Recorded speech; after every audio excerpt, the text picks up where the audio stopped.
Warning, this content is not for kids. If you're a kid, off. Boys and girls, Does anybody remember Black Bag? Black Bag, the faithful border bin liner. If you don't know Black Bag, look, before that, I have to open my bloody photos in Paint because Windows 10 doesn't let you open photos every now and again. Does anybody else experience that? It's bloody annoying. You need to keep resetting the thing. Now, this is a story from the Viz comic book magazine. If you don't know the Viz, I could tell you about how I got into comic books and all that shit, but it all started with the Viz before the guy in the comic book shop started selling me real Superman stuff. I was reading this as a child, pissing myself laughing. This is Andrew, and this is Black Bag, the faithful border bin liner. This is his sidekick. It's just a bin bag. The two of them go on adventures, solving mysteries and stuff. But it's the wind. The wind's just blowing this thing about. It's fucking brilliant, but Black Bag always saves the day. Andrew's ram, that's Andrew, had gone missing again. But thanks to Bag's superb sense of smell, they had managed to track him down.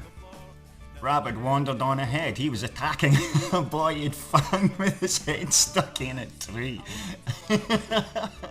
"Thank you for saving me," said the young lad.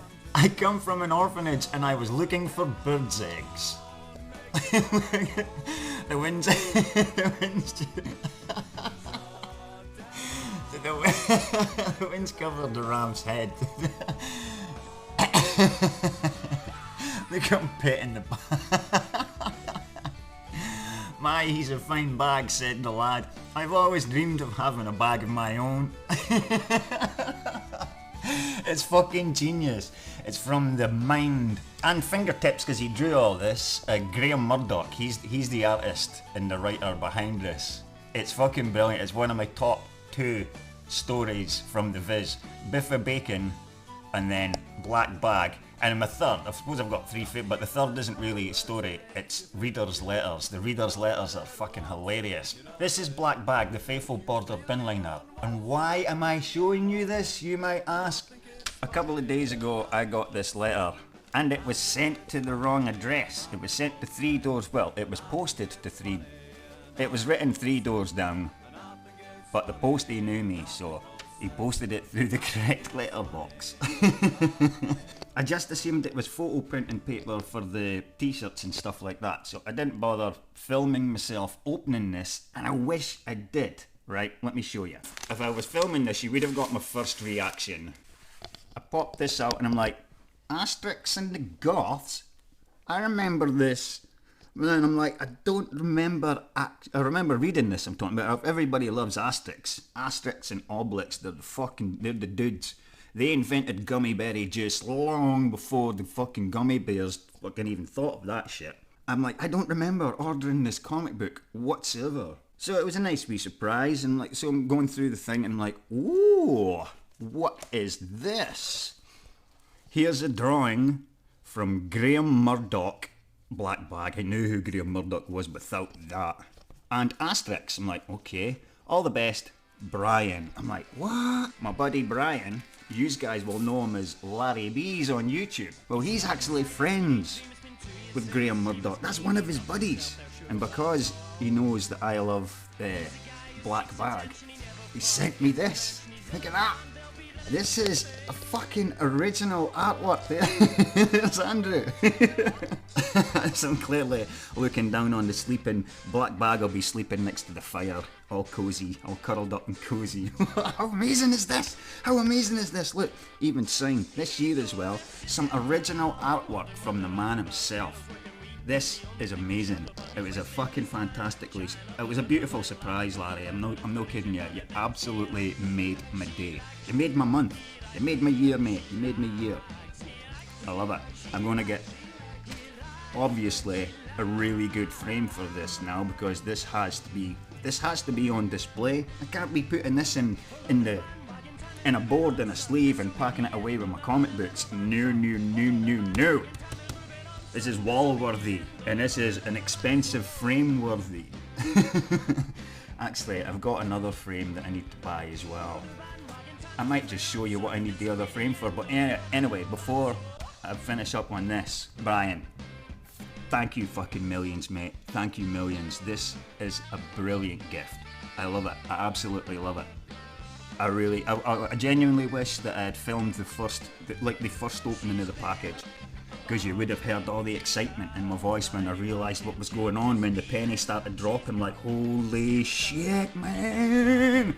Larry B's, I'll put a link to him a link to his YouTube in the description. Yeah, I've got an original drawing of Andrew, that's fucking brilliant.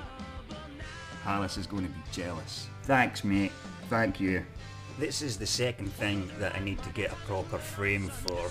Yeah, that's Bono. And you're like, Frankie, you're going to get a proper frame for a poster of Bono. Well, let me just explain this a little bit further. This ain't no poster. Now, any proper photographers out there would have recognised this straight away, because this is an unfinished photo, like proper original photo. So here's the deal, right? Because I'm a huge U2 fan, I was gifted this a long time ago,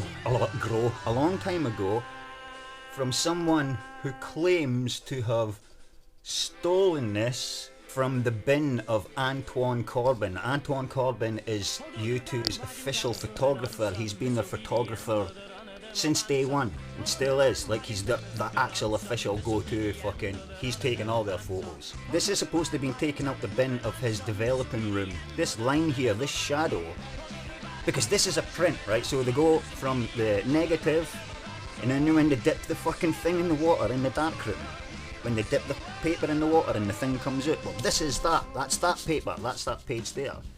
Before it makes it to the finished photo stage. So I thought the guy was winding me up. I'm like, nah, man, you're full of shit. I had this on my bedroom wall, right? What? I blue tacked it to a wall because I didn't think it was what it was.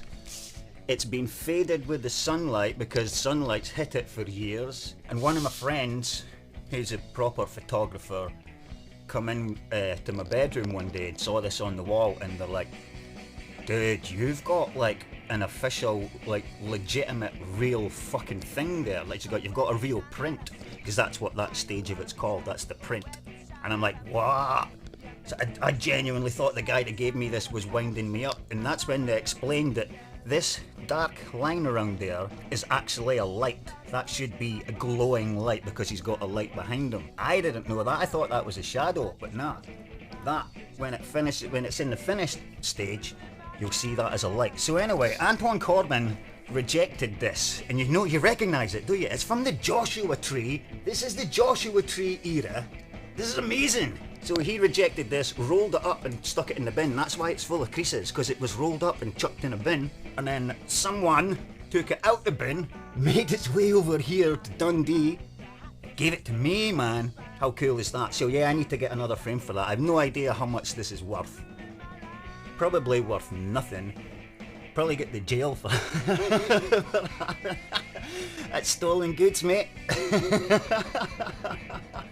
Oh man, so yeah, I keep this flattened in a safe place until I get a proper frame for it. And I keep forgetting to get a frame for it because it's flattened in a safe place out of sight, so out of sight, out of mind. But now I need to go and buy another frame for my fucking Graham Murdoch original and get a frame for my Anton Corbin original as well. How cool is that? This is the worst Star Wars product I've ever seen. Sake, man.